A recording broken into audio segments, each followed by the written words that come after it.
Before we start, a quick note about what this channel is and what it isn't.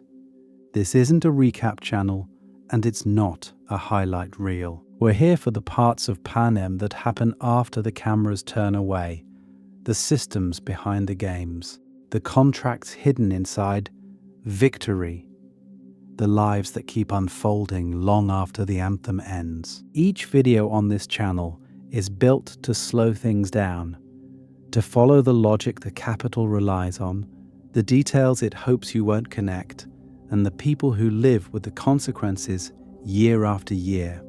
If that's the kind of Hunger Games analysis you're looking for, you're in the right place. Subscribing just means you'll keep a seat here when we move on to the next story. Now, let's start where Panem always wants you to stop paying attention. Katniss has a handful of nightlock berries in her palm. Poison. Tiny. Almost pretty. And then Peeta reaches for them too. In a story full of arrows, mutts, and fire, that moment is the most dangerous weapon the arena ever sees.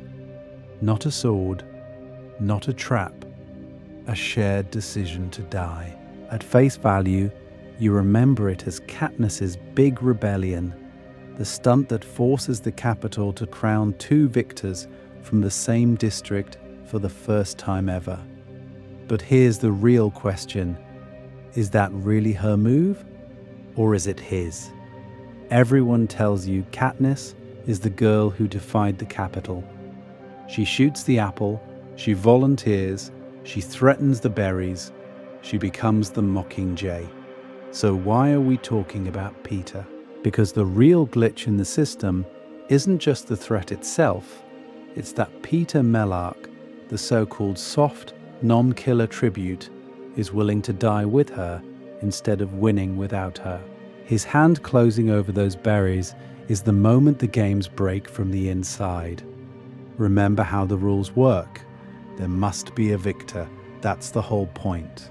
One survivor, one name, one face the districts are forced to celebrate while they swallow their grief. The capital promises that if you play, someone will win. So why does Peeta's choice matter so much? Because he chooses the one outcome the games are never designed to handle. No victor at all. Up until that second, the capital still thinks it's in control. They already changed the rules once, mid-games, to allow two tributes from the same district to win together. Romantic, marketable, great for ratings. Then, the moment they feel power slipping, they revoke it. Back to one victor. Back to the script. But Peeta refuses the script. He doesn't fight Katniss. He doesn't beg. He steps into her rebellion and makes it mutual. That part matters because it turns a girl with poisonous berries into a couple threatening a double suicide on live TV. So the question isn't just, how did they both survive? The better question is, what did Peeta do in that single decision that forced the capital to rewrite the games from the ground up? Why does Snow execute Seneca Crane with those same berries afterward?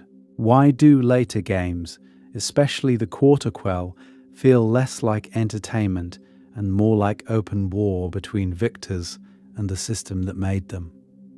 There is a lot to uncover here. Peeta's hand on the berries isn't a random romantic impulse.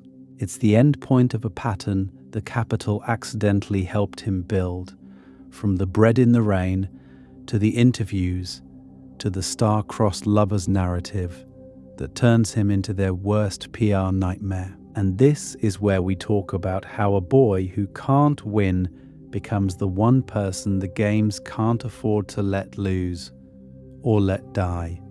Why Peeta's choice mattered more than a victory crown. Peeta's hand on the berries doesn't just corner Seneca Crane. It corners the entire system. To see why that part matters, because it changes everything, you have to zoom out. Back then, in the early decades of the games, the formula is brutally simple. 2 kids per district, 24 enter, 1 bloody victor limps home. No romance arc, no sympathetic backstory, just terror on mandatory replay until every district child understands the rule. The capital takes, you watch. Victory is a period. After the 74th games, it becomes a question mark, because once Peeta reaches for those berries, the capital is forced into a choice it was never supposed to face: lose its victor or lose its script. At face value, it's a tiny gesture in a forest. But here's the real question.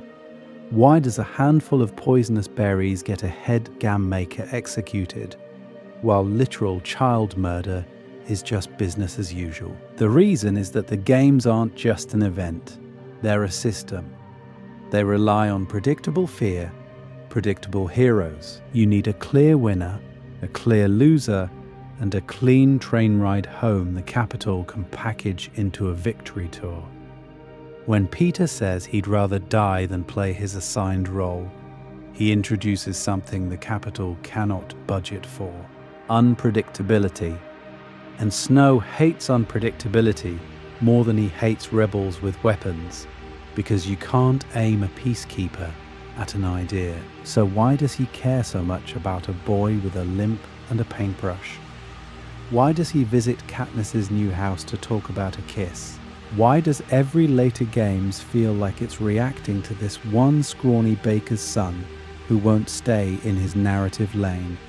This is where we talk about the real arena Peeta steps into. Winning doesn't end the games, it upgrades them. The victory tour, the interviews, the forced talents, the mentoring of new tributes, that's the longer, more dangerous version of the arena, where one wrong sentence can get a district flogged. Peeta's survival locks him into permanent relationship with the capital's camera.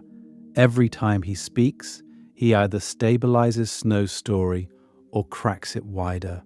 We're going to cover how the Quarter Quell turns that screw even tighter, because when the 75th Games reaps only existing victors, it's not random cruelty.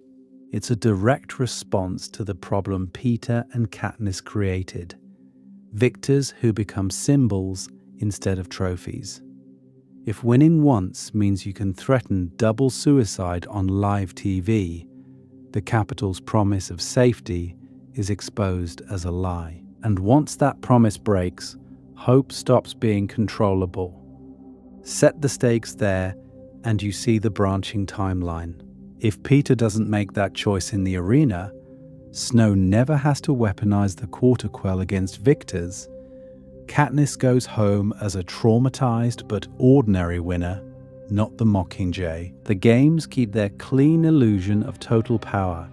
One body, one crown, no questions. Peeta's berries make sure the questions never stop. Our angle.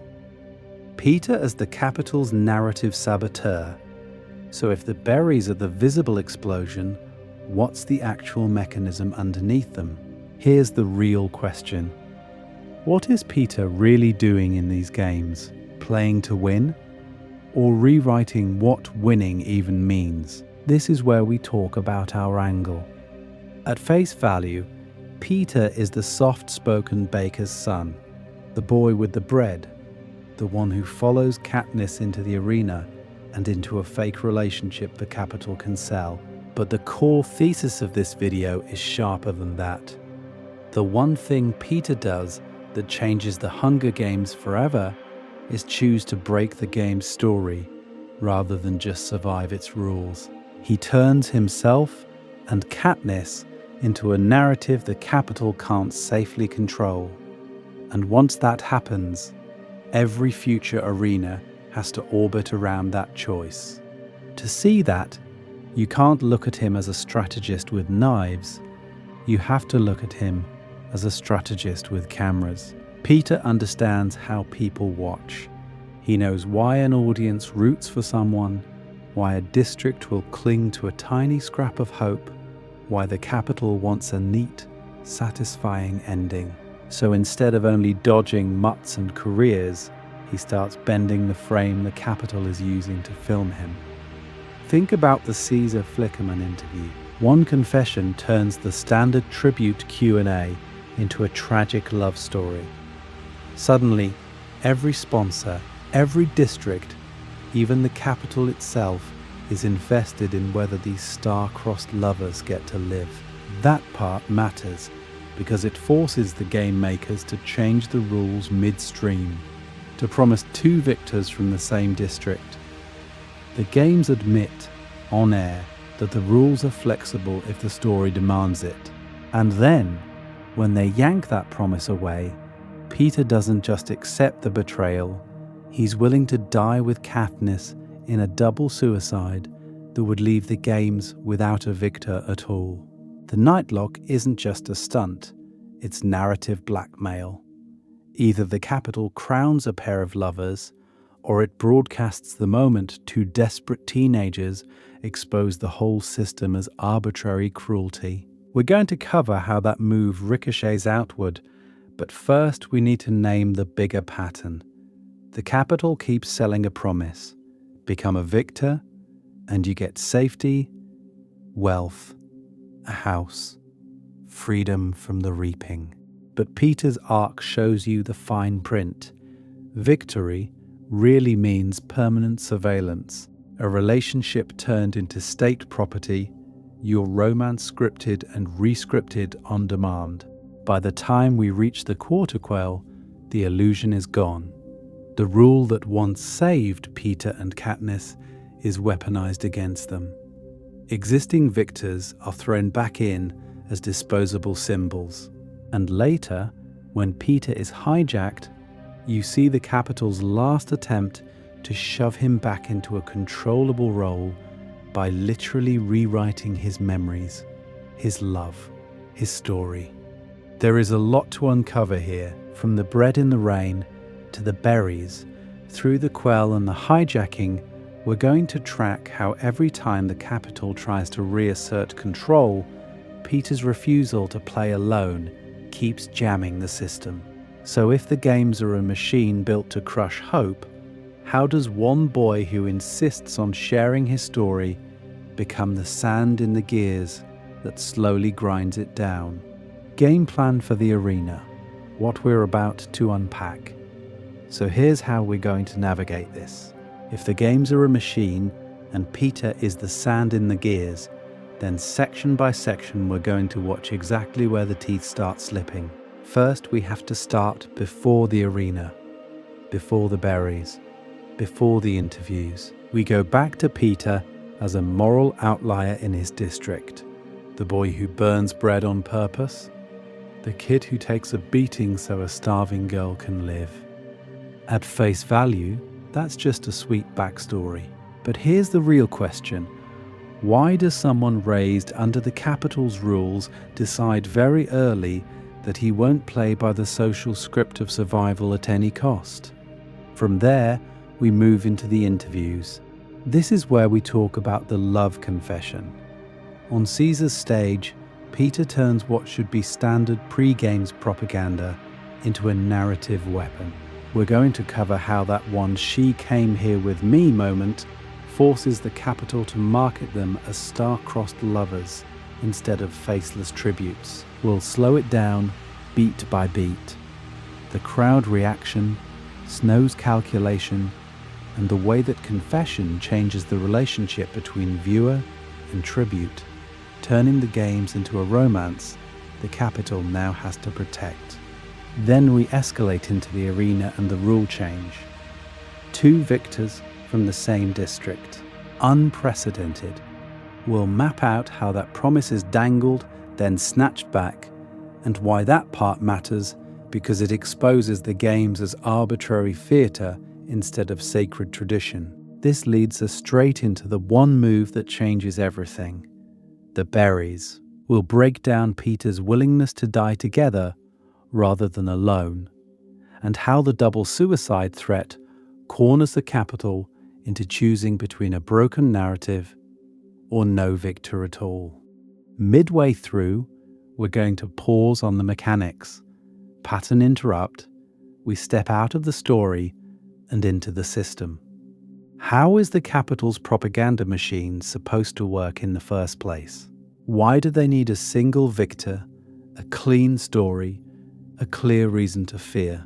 We'll walk through the usual cycle: reaping, spectacle, winner, celebration, and then track moment by moment how Peeta's empathy, alliances, and public defiance jam each stage. Later, we'll do a book vs movie comparison. Same events, different framing. How do the films visually stage the berries, the rooftop conversations, the pregnancy lie in Catching Fire, versus the more interior, strategic Peeta we get on the page? There is a lot to uncover here in how each version tells you what kind of threat he is. And near the end, we'll run a thought experiment. What does the Quarter Quell, the rebellion, even Snow's strategy look like in a timeline where Peeta never makes that decisive choice in the arena? Every segment ladders back to one thesis. By insisting on dying together instead of winning alone, Peeta forces the Capital to reveal that the games are fragile, manufactured theatre. And once that illusion cracks, hope has room to move. Welcome to the arena. Why this channel obsessively picks at Panem. So if you're sitting there thinking about those berries and wondering how one quiet baker's son managed to shake the entire Capital, you're in the right corner of Panem.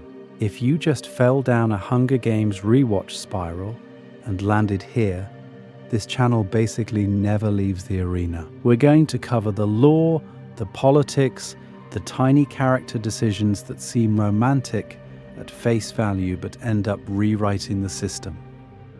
Peeta volunteering information in an interview, Katniss volunteering for Prim, Snow volunteering Seneca Crane as a cautionary tale. There is a lot to uncover here. This is where we talk about the games as if they're a real institution, not just a YA dystopia backdrop.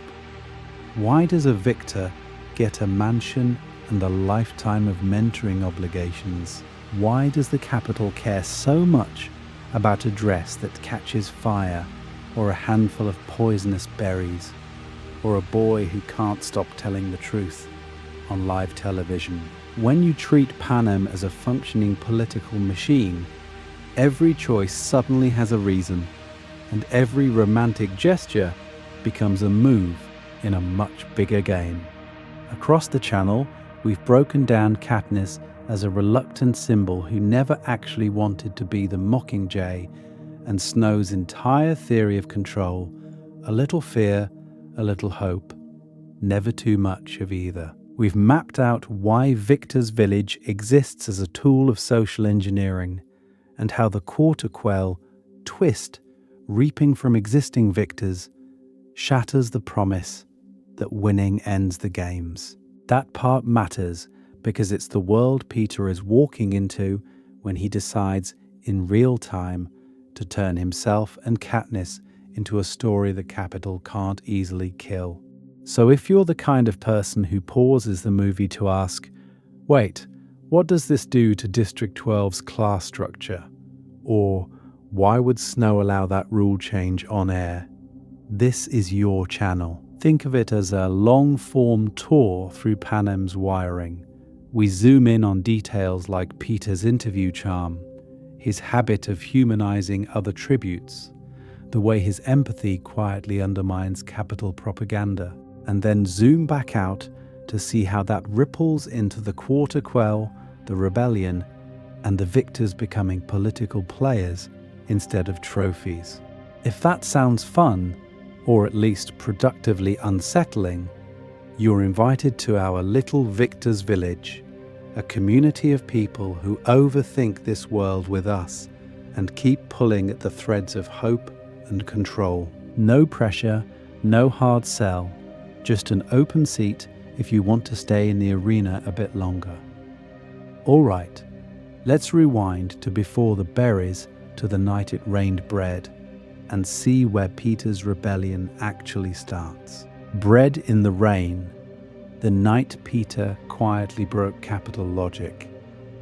So when you rewind past the arena and past the interviews, you land on something deceptively small. Not a speech, a burned loaf of bread in the rain. This is where we talk about the night Peeta quietly broke capital logic before he ever stepped on a train. You remember the scene. Katniss is starving, her father is dead, her mother is checked out, and she's reached the point where tomorrow is not a promise, it's a question. She's by the pig pen, soaked, desperate, waiting for anything. Inside the bakery, Peeta makes a decision that does not make sense in Panem terms. He burns the bread on purpose. In a district where every grain is tracked, every crust is money, he deliberately ruins 2 loaves. He knows exactly what that means. His mother's rage, the beating, the wasted product. But he does it anyway, because it creates a loophole. Burned bread can be thrown away. At face value, you can read this as a crush moment. Boy sees girl, boy helps girl. But here's the real question. Why risk your mother's fists, your job, maybe your family standing just so a half-dead girl behind a bakery doesn't starve tonight? In a system built on scarcity and fear, that's not just kind. By capital standards, it's irrational. There is a lot to uncover here. The capital needs everyone in the districts to think transactionally. Protect your own, obey the rules, survive the games, maybe become a victor if you're very lucky. Peeta steps outside that script. He takes the beating, walks out with the loaves, and then performs this strange little play. Tosses the bread to the pigs, then accidentally tosses the burned pieces near Katniss, staring past her, pretending she's invisible. He's breaking the rules while acting obedient. That part matters because it shows you his worldview years before the cameras. He already believes an individual life outranks the rulebook. He already hates the idea that some people in his district can feed bread to animals while other people collapse in the mud. He can't fix this one night. And you can draw a straight line from that mud to the arena.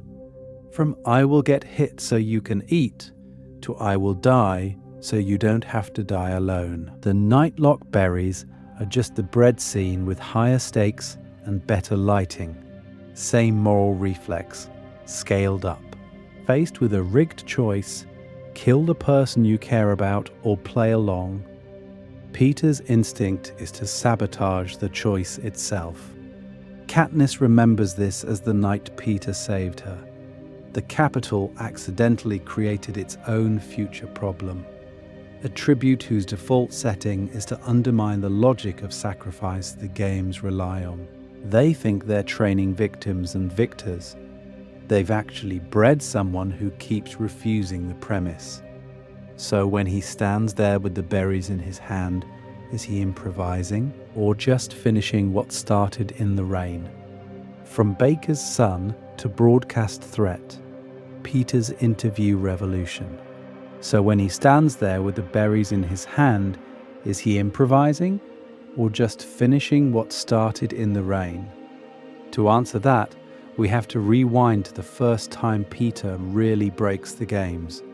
Not in the arena, on a couch. The Caesar Flickerman interview is supposed to be simple. You go up, you perform your trauma, you promise glory to your district, and you give the capital something shiny to cheer for. At face value, Peeta plays along. He's charming, he's funny, he leans into self-deprecating humor about being the baker's son who can't win a fight. You're meant to underestimate him. The capital audience certainly does. And then Caesar asks the standard question, is there a special girl back home? It's a script they've run for years.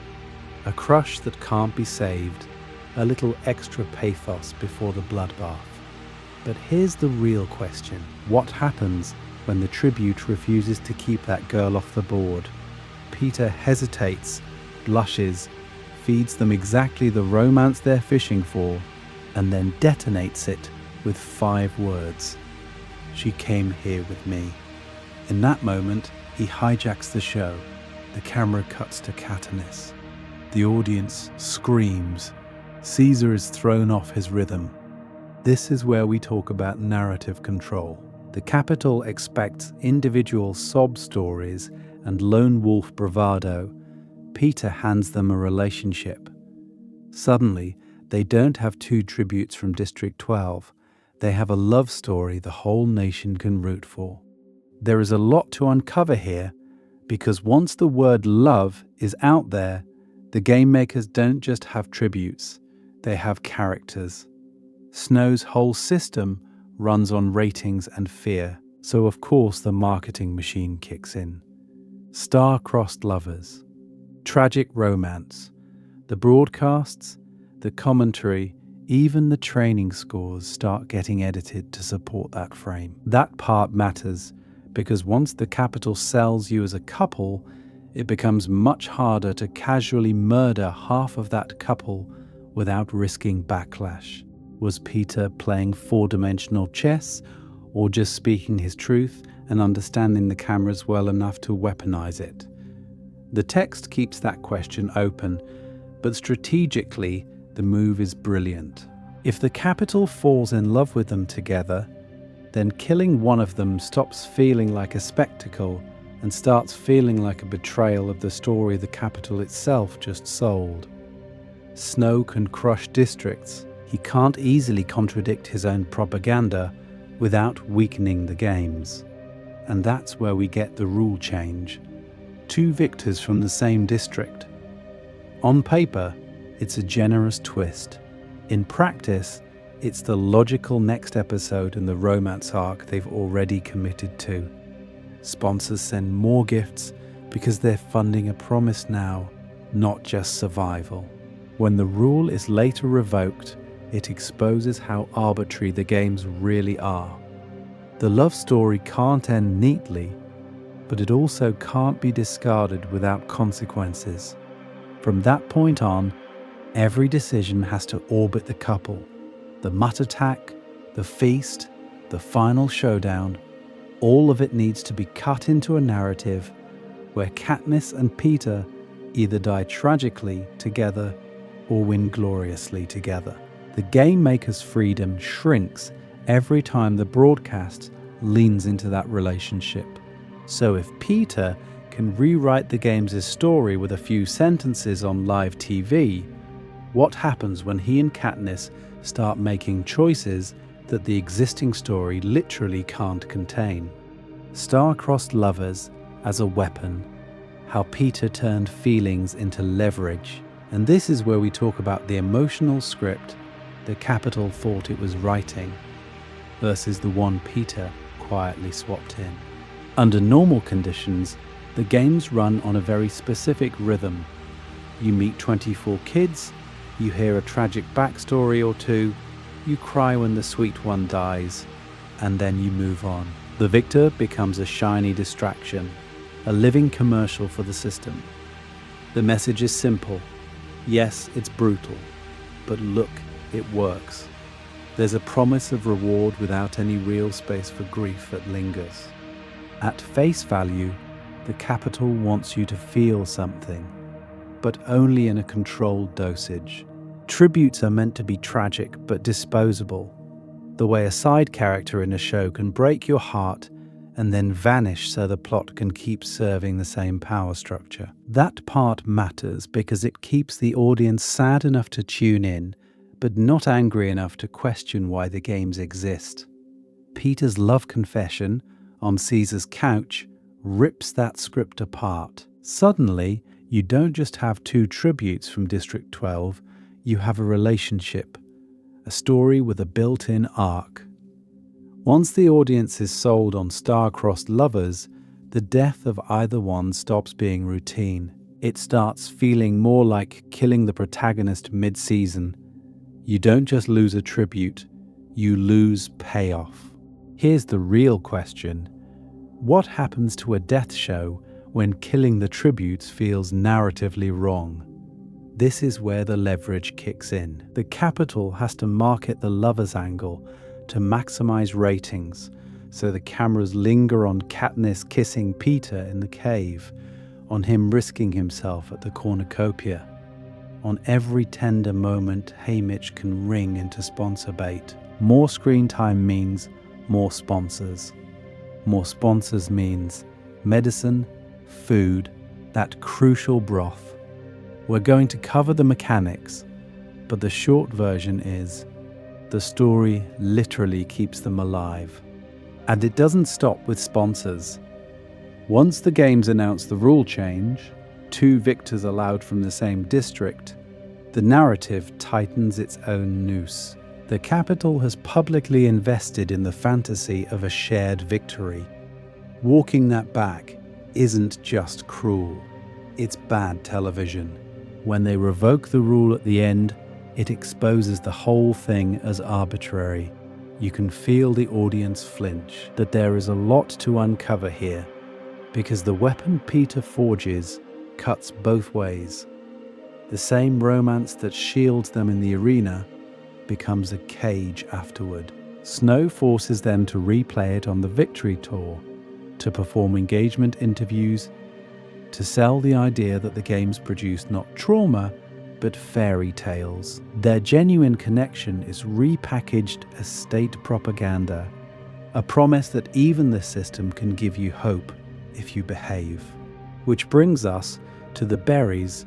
By the time Katniss lifts that nightlock, the Capitol has sunk so much narrative capital into these lovers that denying a romantic resolution isn't just disappointing, it's politically dangerous. 2 dead sweethearts, that's not catharsis, that's martyrdom. Peeta understands the stakes. His willingness to die with her turns their relationship into a loaded question aimed straight at the Capitol. Will you risk losing your victor and your story in one move? The answer they give, and the price Seneca pays for it, is where the games quietly stop being just entertainment and start becoming a war of stories. The rule change trap, when the Capitol blinked first. And then, in the middle of all that tension, the games do something they are never supposed to do. They flinch. Claudius Templesmith's voice booms over the arena, and you remember the moment because it feels almost merciful. A new rule, 2 tributes from the same district can win. At face value, it sounds like a fairy tale patch slapped onto a nightmare. The star-crossed lovers get a shot at a shared future, hope handed down from the sky. But here's the real question. Why does a system built on absolute control suddenly start negotiating? This is where we talk about just how unprecedented this is. From the very first games, the core promise has been brutal in its simplicity.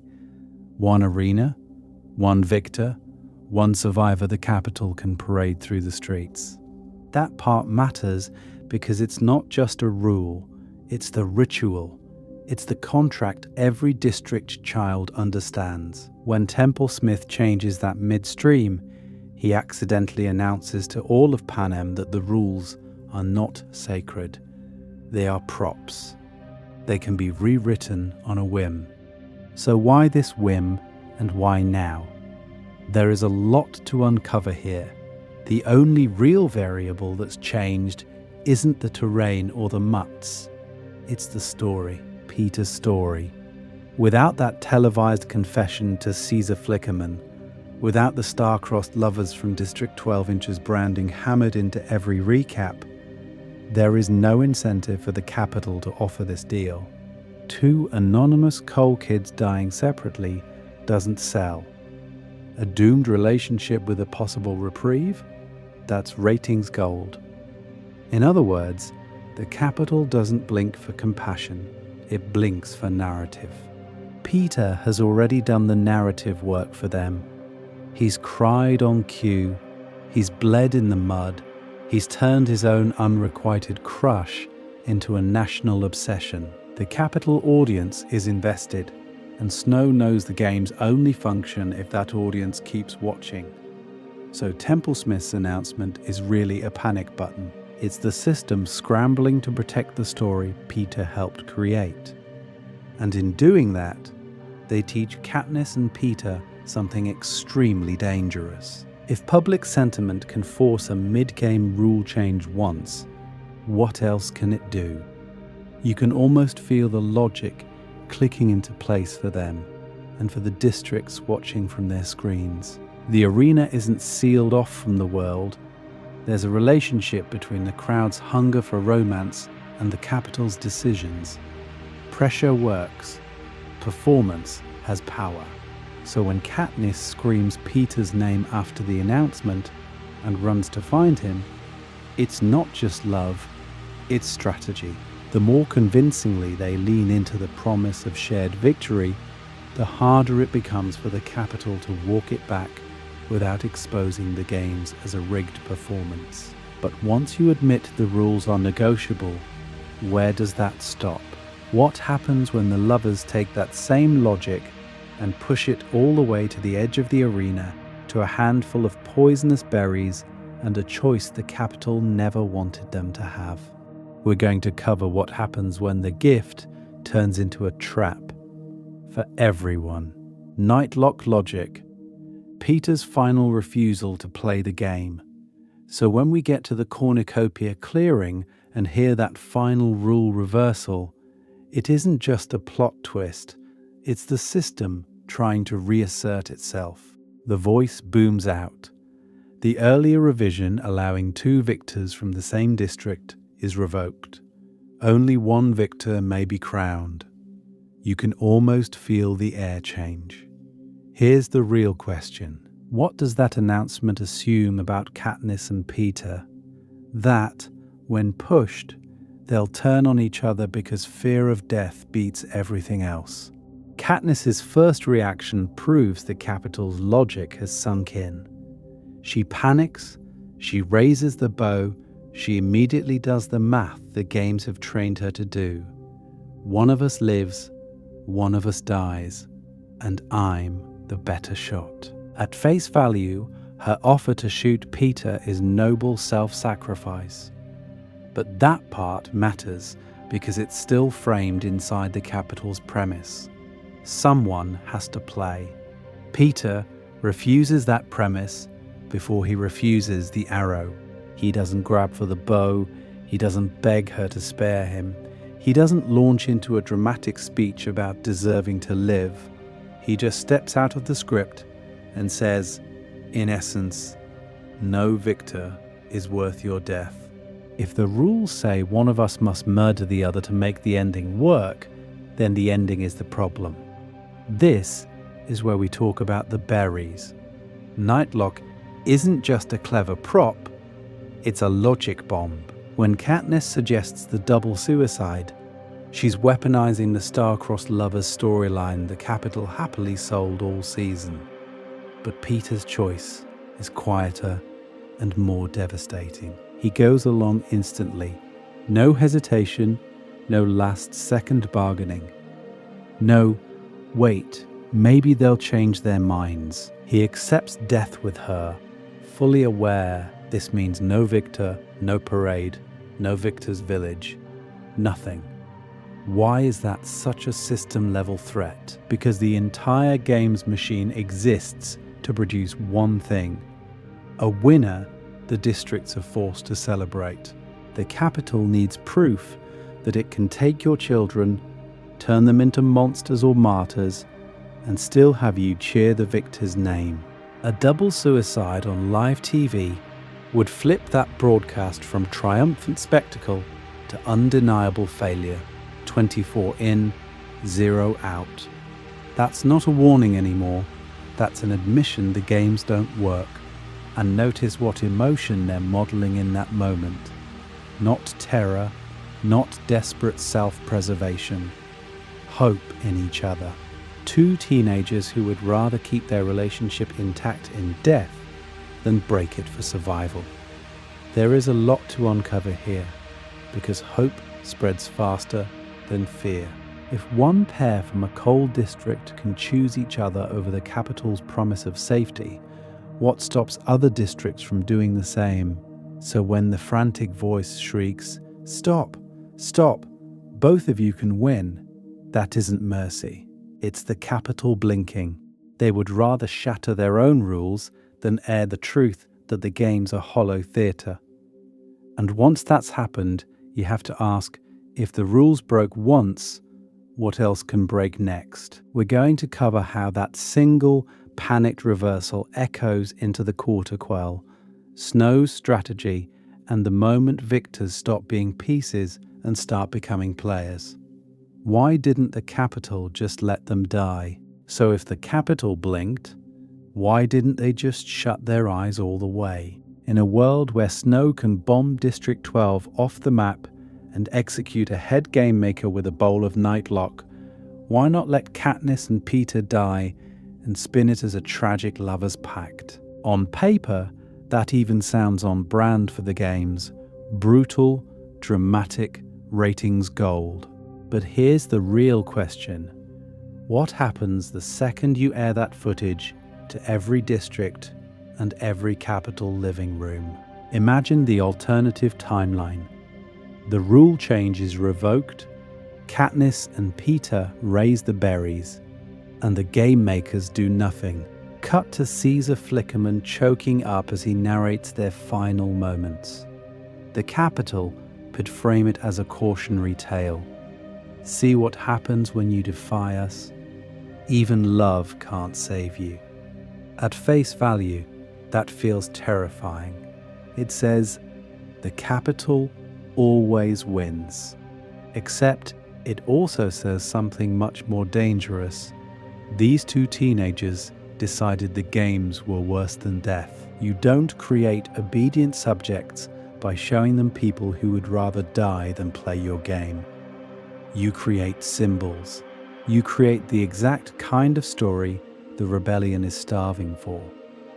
Two tributes from a coal district choosing each other over the capital's promise of survival. That part matters because it reframes the relationship between citizen and state. If the only way to win is to become a monster or a puppet, maybe winning isn't worth it. Snow understands that. His power doesn't come from pure, unfiltered brutality. If it did, you wouldn't need the games at all. You'd just have yearly mass executions and call it a day. The games work because they dangle a sliver of hope. One victor, one name pulled out of the horror who gets food, a house, a future. Break that promise, and you don't just kill two kids. You kill the illusion that keeps the districts in line. And politically, the berries are a PR nightmare. Two tributes choosing death over victory broadcasts a very specific message to two very different audiences. To the districts, it says, the arena is so unbearable that even survival isn't worth it.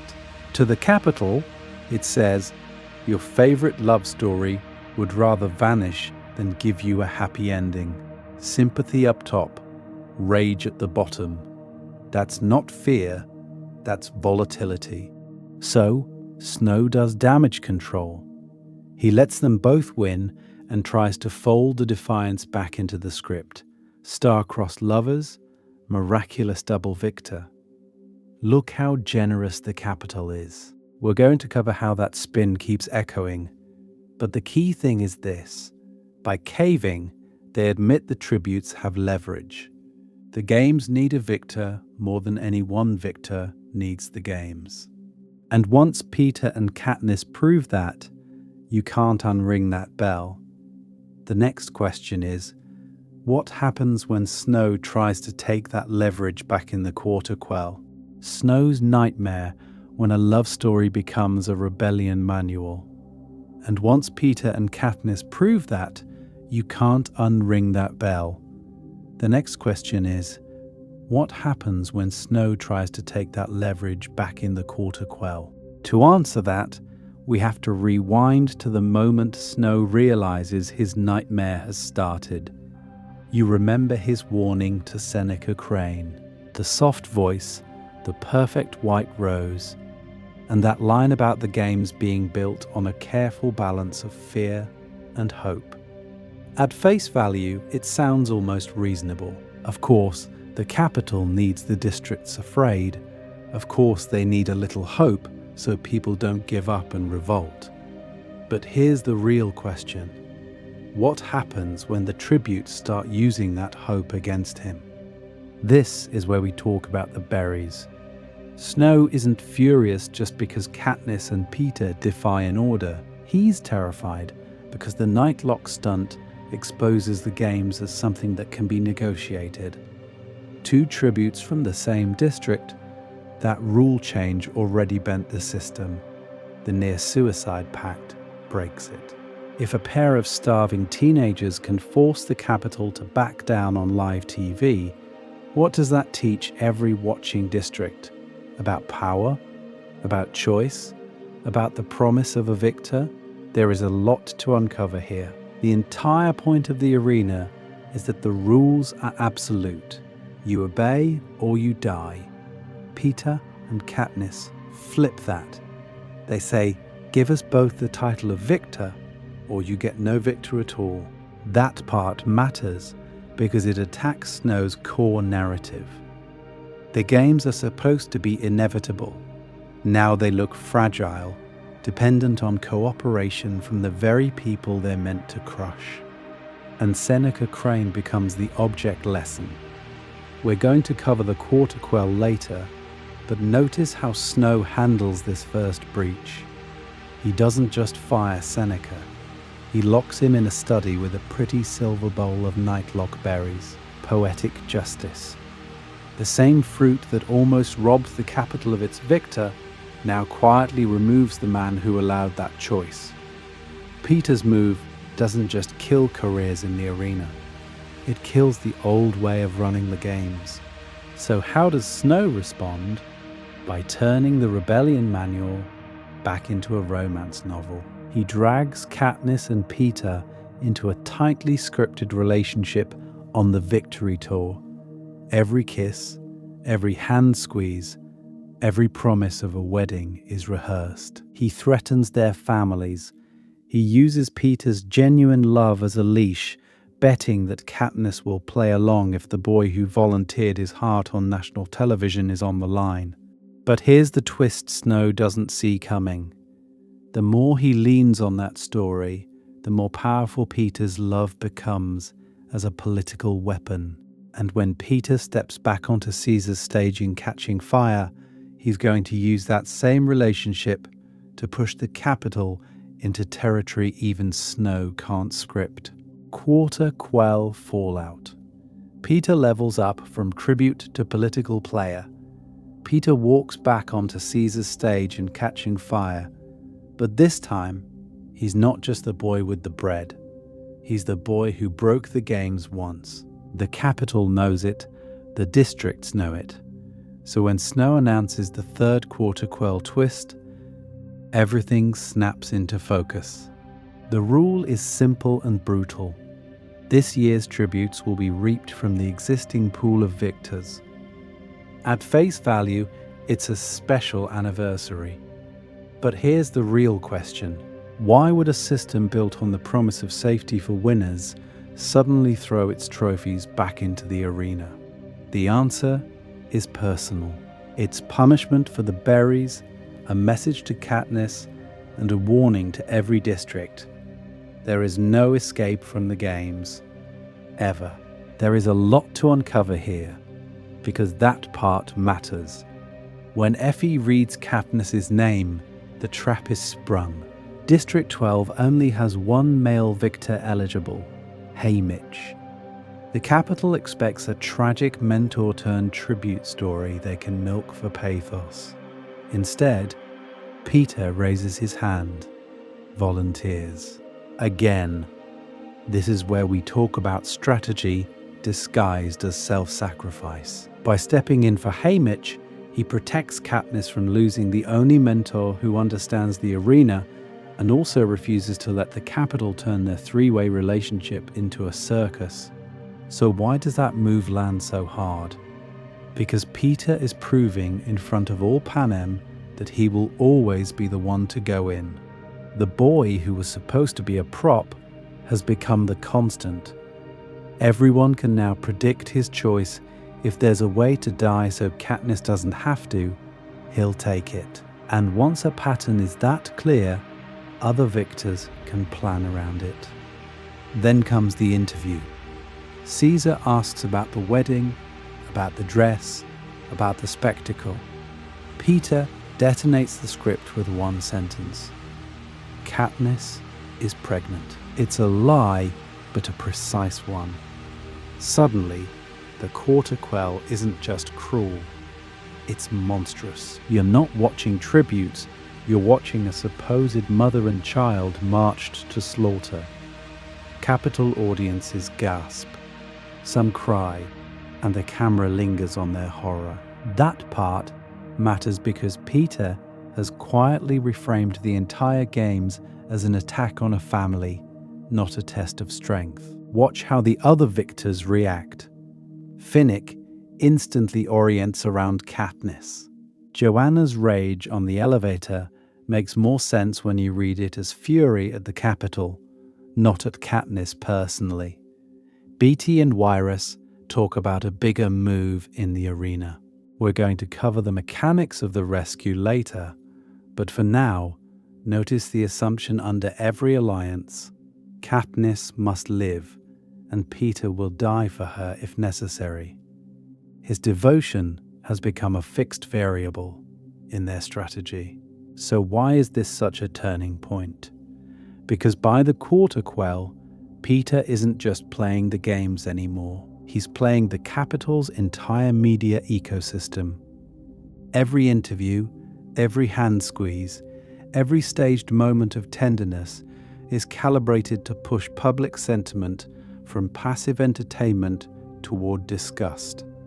And eventually, he's still the boy with the bread, but now he's feeding something far more dangerous than a starving girl from District 12. And the Capitol is about to realize that once you teach a victor how to work your cameras, you can't control what story they tell. Hope versus fear, the political theory behind Peeta's defiance. So when Snow says hope, it is the only thing stronger than fear. He's not being poetic. He's reading you the instruction manual for the Hunger Games. At face value, the games are about punishment. You rebel, your children die on television. But here's the real question. Why bother with victors at all? Why not just execute 24 kids in a square every year and be done with it? The reason is that Snow doesn't want pure terror. Pure terror burns out. He wants that calibrated relationship between fear and hope that keeps a district frozen in place. This is where we talk about the usual balance. One victor, one mansion, one train home with fancy clothes and a full pantry. Every year, the Capitol manufactures a single success story that whispers, maybe it could be you. Not your district, not your class, you. The promise is intensely personal and aggressively non-political. The system never has to change. You just have to be lucky, beautiful, or brutal enough to escape it. That part matters because it turns hope into a pressure valve instead of a fuse. The games give you just enough possibility to keep you buying into the rules, but never enough to imagine rewriting them. The districts are supposed to scramble for that one slot in Victor's village, not question why the village exists in the first place. And then Peeta shows up and refuses to play alone. He doesn't just try to survive, he keeps insisting on meaning.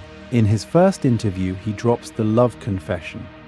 Suddenly, he and Katniss aren't random tributes. They're star-crossed lovers, a narrative the capital is forced to embrace because the audience eats it up. We're going to cover how that branding traps Snow later, but notice the shift. People in the districts aren't just hoping a victor comes home, they're hoping a relationship survives. That's already more hope than the system is built to handle. Then the rule change hits. 2 victors from the same district. For a moment, Snow's model seems intact. Double the hope, double the ratings, still no structural threat. But when that rule is yanked back and Peeta reaches for the nightlock, the entire operating logic of the games is exposed. What happens if there is no victor? What happens if the tributes would rather die than crown a single, obedient winner? Here's the pattern interrupt. The Hunger Games stop being about who lives. They start being about what their choices say. Peeta's willingness to die with Katniss, his constant public prioritizing of her, right down to the later pregnancy lie on live TV, pushes the amount of hope in the system past Snow's little is effective threshold. People aren't just hoping to be Peeta, they're hoping to be in a world where someone like Peeta can exist without being punished. After that, every arena becomes a referendum on collective meaning. Every alliance, every sacrifice, every act of mercy is measured against the capital's script. Peeta's one thing, refusing a victory that requires abandoning Katniss, turns the games from a controlled drip of individual hope into a flood of uncontrolled, revolutionary hope.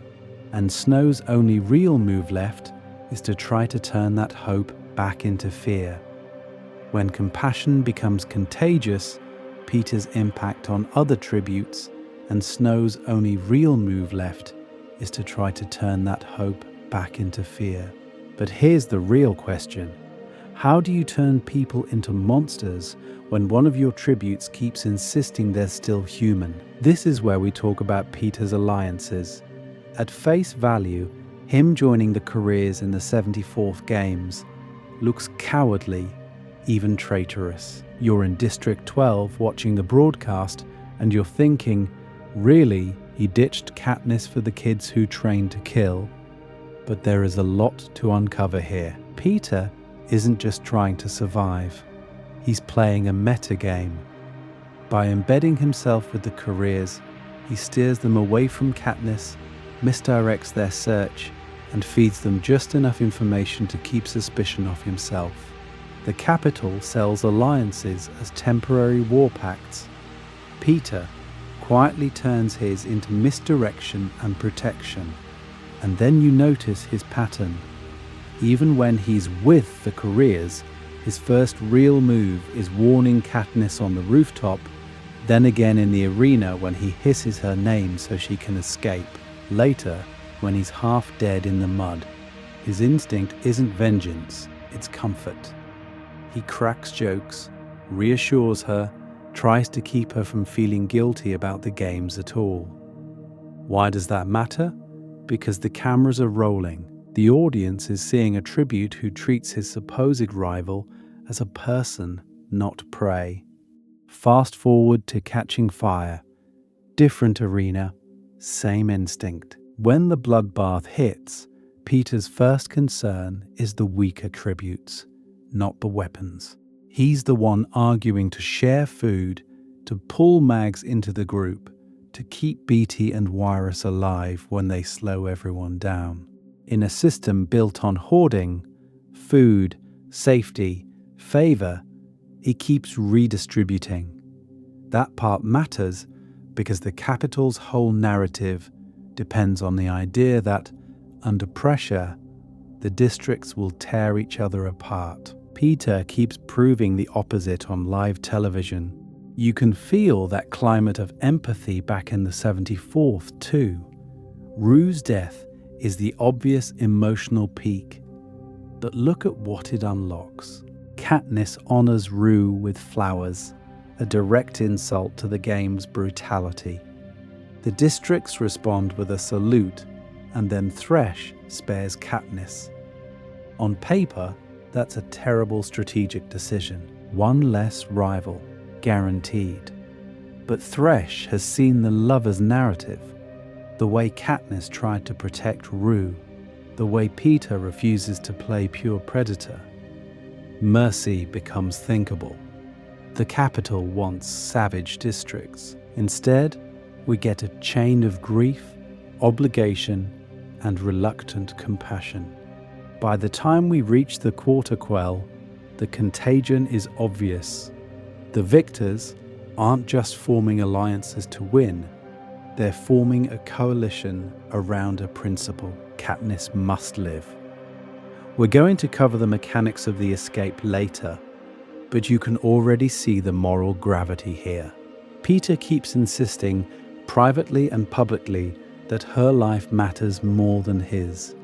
He volunteers to die in the arena, gives her the bow, hands over medicine, even uses his interviews to redirect sympathy toward her. Why does everyone else start orbiting that idea? Because in a world where every victor has been taught that their own survival is the only reward, Peeta's willingness to surrender that reward is shocking. It resets the moral baseline, and the capital notices. If compassion can spread, it can also be weaponized. So Snow chooses something more insidious than killing Peeta. He decides to reprogram the one thing that made Peeta dangerous: his love for Katniss. But how do you turn the symbol of hope into a living threat? And what does it mean when even Peeta can't trust his own memories of her? We need to talk about hijacking. Itch hijacked hope. Why the capital had to break Peeta's mind, not his body. Hijacking isn't just torture with extra steps. It's the capital admitting that Peeta's mind is more dangerous than his body ever was. So what actually happens to him? This is where we talk about the mechanics, because there is a lot to uncover here. The capital takes Tracker-Jacker venom, the same hallucinogenic toxin that once made Katniss see terror in the trees, and weaponizes it in a lab. They pair it with restraint, isolation, and repeated footage. Over and over, Peeta is forced to watch images of Katniss, but edited, distorted, rescored, until every memory of her is chemically glued to fear. At face value, it's memory tampering. But here's the real question. Why go to this much effort for one baker's son from District 12 when a bullet would be cheaper? If Snow's only goal were to punish Katniss, killing Peeta on live TV would send a brutal, simple message. Instead, he chooses the slow, expensive project of turning her greatest defender into her would-be assassin. That part matters because it tells you what the capital is actually afraid of, not Katniss's bow, her story. And Peeta is the one who kept rewriting that story in ways they couldn't predict. He's the boy who turned a standard Caesar Flickerman interview into a confession that forced the games to market them as star-crossed lovers. He's the one who made the Nightlock Berries a relationship ultimatum instead of a clean victory. Snow doesn't just want him dead, he wants that narrative power redirected. So we're going to cover the cruel symmetry here. In the first games, Peeta uses live TV to protect Katniss, praising her, humanizing her, insisting on her goodness so the audience roots for her survival. After hijacking, he's dragged in front of cameras again. Same set, same host. Now his job is to call her dangerous, unstable, a threat to every district that shelters her. It's not enough to bomb District 12. The capital needs the Mockingjay's own partner to publicly revoke the promise of her hope. But here's where the plan starts to crack. Even hijacked, the real Peeta keeps slipping through. He asks questions instead of just repeating lines. He remembers small, inconvenient details: bread in the rain, a pearl in the arena, the way Katniss sings. His mind keeps running that internal game of real or not real, and every time he chooses real for a good memory, the capital loses ground. So why does this backfire so badly? Because his struggle becomes another story people can't unsee. Victors, rebels, even capital citizens watch a boy brutalized for the crime of caring too much. And they understand the reason. The regime is terrified of his relationship with Katniss. The fact that they invest this much science, time and theatre into breaking him proves his one decision in the first games. Choosing Katniss over winning wasn't a small romantic subplot. It was a systemic threat that had to be neutralized at any cost. And once you see that, you have to ask, if hijacking is their answer to one boy's defiance, what happens when an entire country starts choosing each other over the games? Book Peeta versus Movie Peeta: How Adaptation Hides and Reveals His Power. So when the Capitol's answer to one boy is mind-wiping torture, you have to zoom out and ask, how much of that boy do we actually see? Because Book Peeta and Movie Peeta are not the same weapon, even when they're making the same choices. On the page, you live in Katniss's head, but Peeta's strategy is crystal clear. She keeps noticing it. He's always a step ahead in reading a room, shaping a story, calculating risk. In the films, at face value, he comes across softer, more romantic, more boy with the bread than political saboteur. That part matters because if you think he's just following his heart, you miss how deliberately he's breaking the games. Take the berries. In the movie, the camera clings to Katniss. You watch her hand shake, her decision crystallize, the Capitol's promise of one victor exposed as a lie. Peeta is there, he's horrified, he goes along, but you don't sit with his internal acceptance of death. In the book, Katniss is begging him to fight her for it, to live, and he's the one who refuses to let her die for him. He says there's no life worth having without her. That's not passive, that's active consent to mutual destruction. Here's the real question. Is Peeta being dragged into rebellion, or is he choosing the one move that turns their doomed relationship into an unanswerable threat? The novel leans hard on that second reading. The film leans a little more on tragic romance. This is where we talk about the interviews. In the books, Peeta's love confession isn't a slip. It's calculated media manipulation. He waits until Caesar gives him the perfect opening, then drops a narrative bomb that forces the Capitol to market them as star-crossed lovers instead of disposable killers. We're going to cover how that single choice rewires the audience's relationship to the games. But notice what the movies do. They keep the confession, keep the charm, but tilt it towards spontaneous emotion. You still see his media savvy in moments, his easy banter, his instinct to reassure the districts, but a lot of the quiet, ruthless planning lives between book pages, not frames. Same with the pregnancy lie in Catching Fire.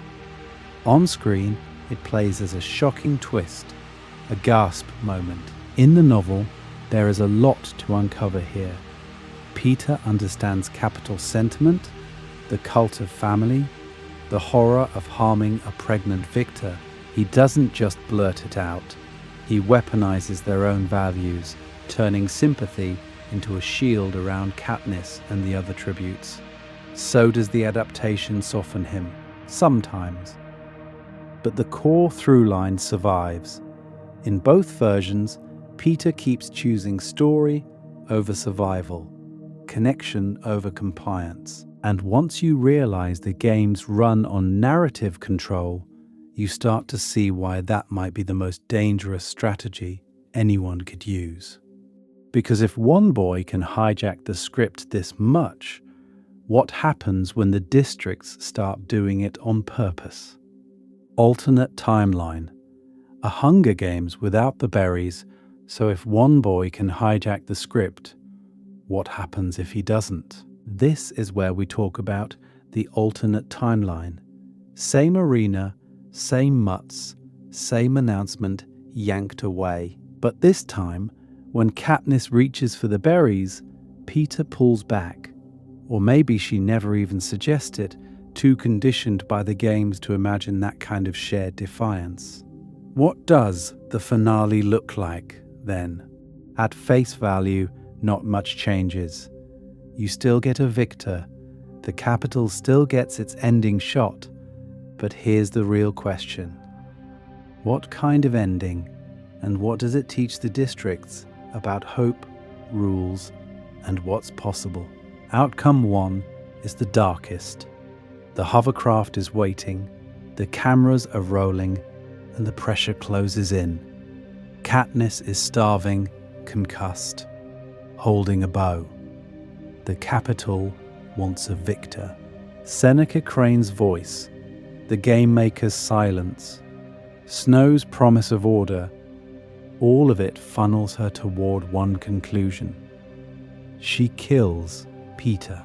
In that version, she comes home as a more traditional victor, traumatized, haunted, but still inside the narrative the Capitol understands. Two lovers went into the arena, only one could win. Tragedy sells.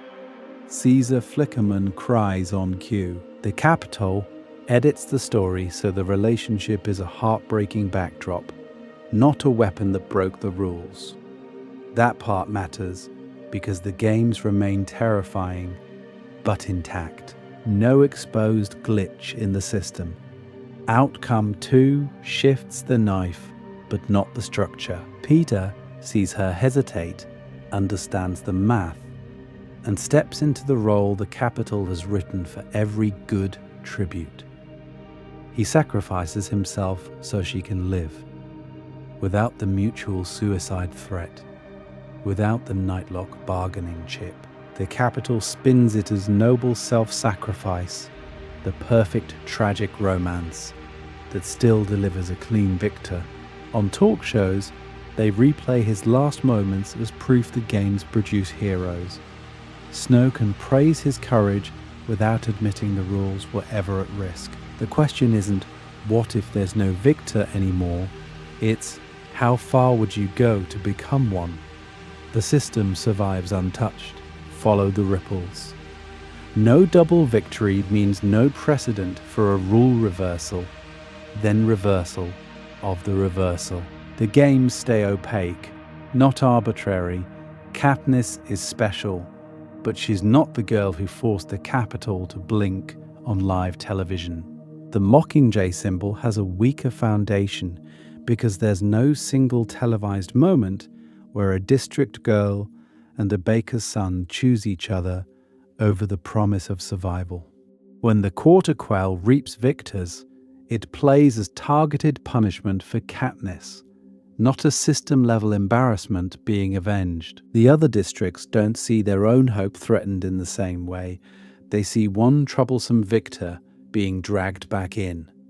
Snow doesn't have to repair the narrative, only tighten it. And that's the reason the berries matter.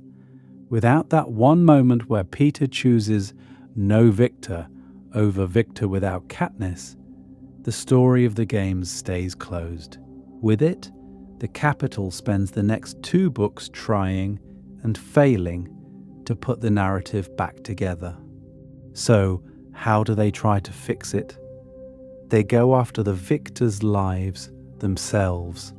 The Capitol's PR machine versus Peeta's quiet revolution.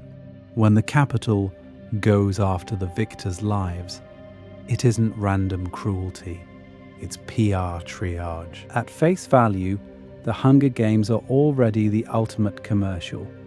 You broadcast a bloodbath, dress it in sequins and fire, and sell it as justice.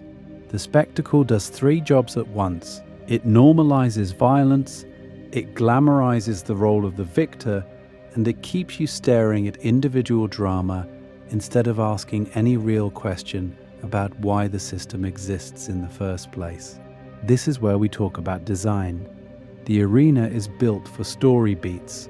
The interviews with Caesar are there so you pick favorites. The mentors, the gifts, the mutts at the end, every piece is calibrated so the Capitol can say, "See, the rules are harsh, but they're fair.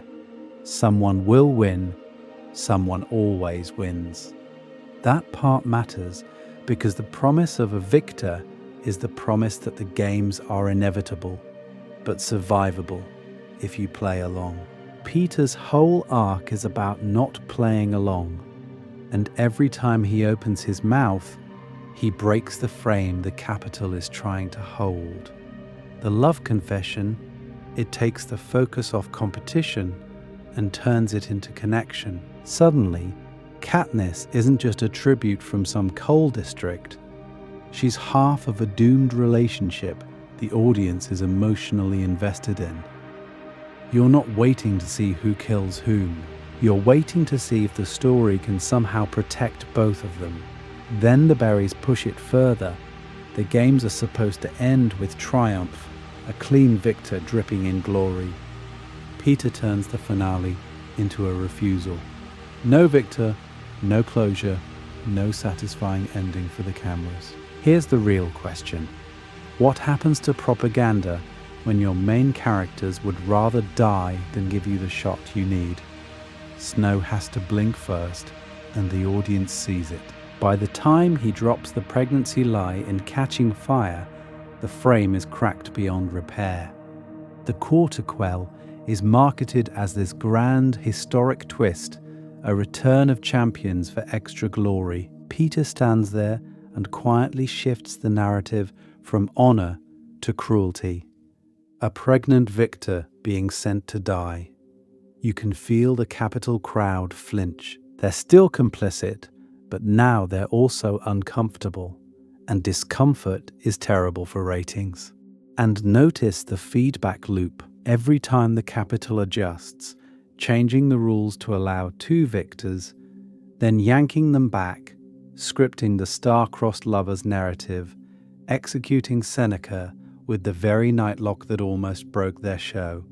It sends two messages. To the Capitol audience, it says, "Don't worry, we're still in charge." To the districts, it says, "We're scrambling." The games stop looking eternal and start looking improv.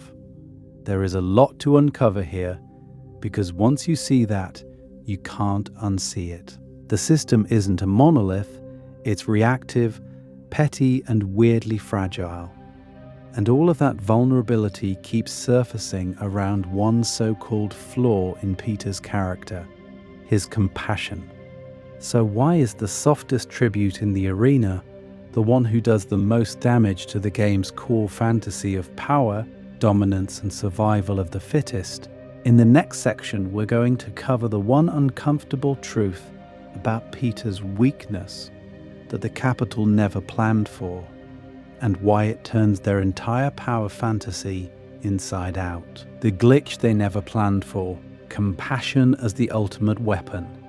Peeta's flaw only makes sense when you line him up against what the games are actually built to reward.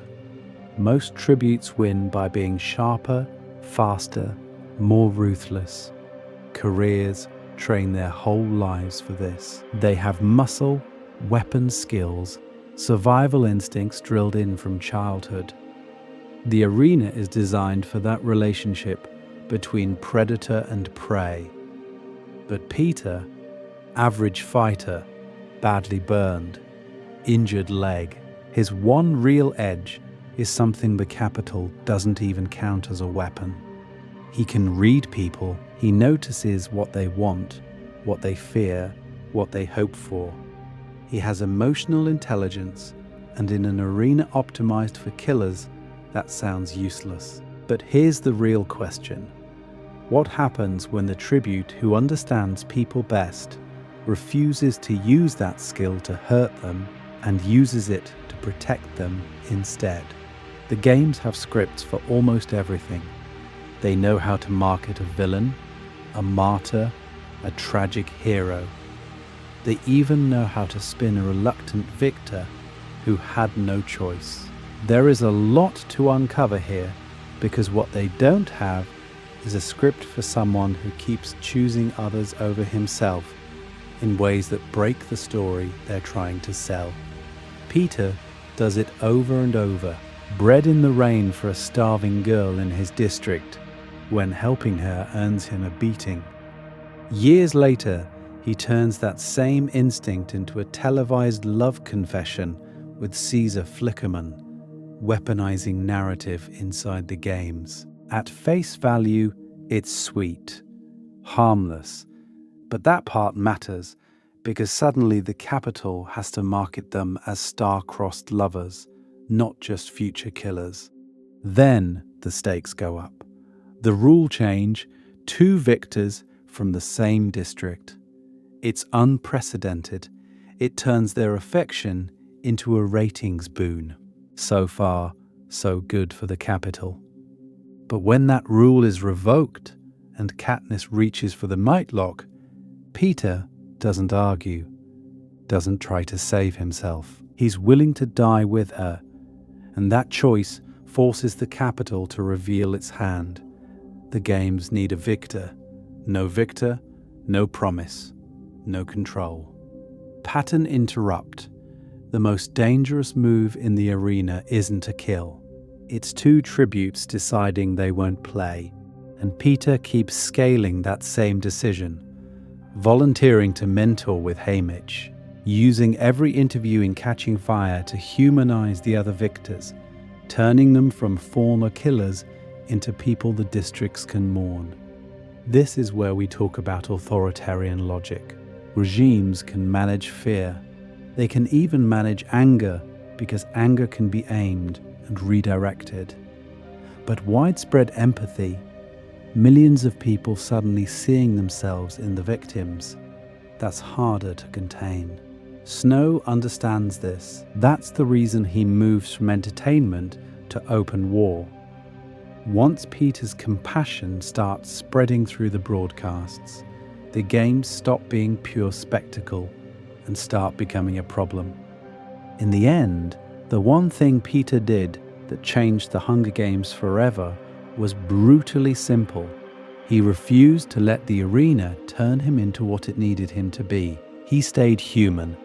The system wasn't built for that, and every crack in the Capitol's control starts there. From berries to Mockingjay, what Peeta's choice really changed. And once you see that, you can trace the whole chain reaction back to one soggy piece of bread in the rain. That moment in District 12 isn't just a sad flashback. It's Peeta's moral baseline, when he burns the bread and takes the hit from his mother so he can toss it to a starving girl. He's already answering the question the games will later ask him. Will you become what the Capitol needs, or stay who you are? At face value, it's a small kindness. But that part matters because it sets the terms of his relationship to Katniss and to power long before there's an arena. Fast forward to Caesar Flickerman's stage. Peeta takes that same instinct and weaponizes it. The on-air love confession reframes the entire event as a tragic romance. Suddenly, these aren't just tributes, they're star-crossed lovers. The Capitol has to market them that way to keep ratings high. Here's the real question.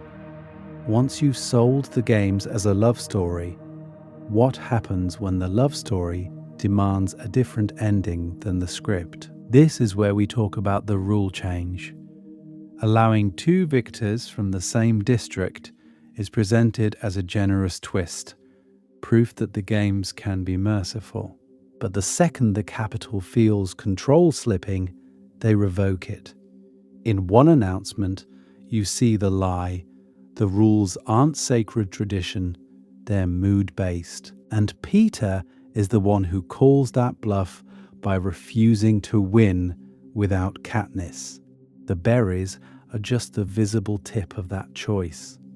Two teenagers, hand in hand, threatening a double suicide rather than give the capital its victor.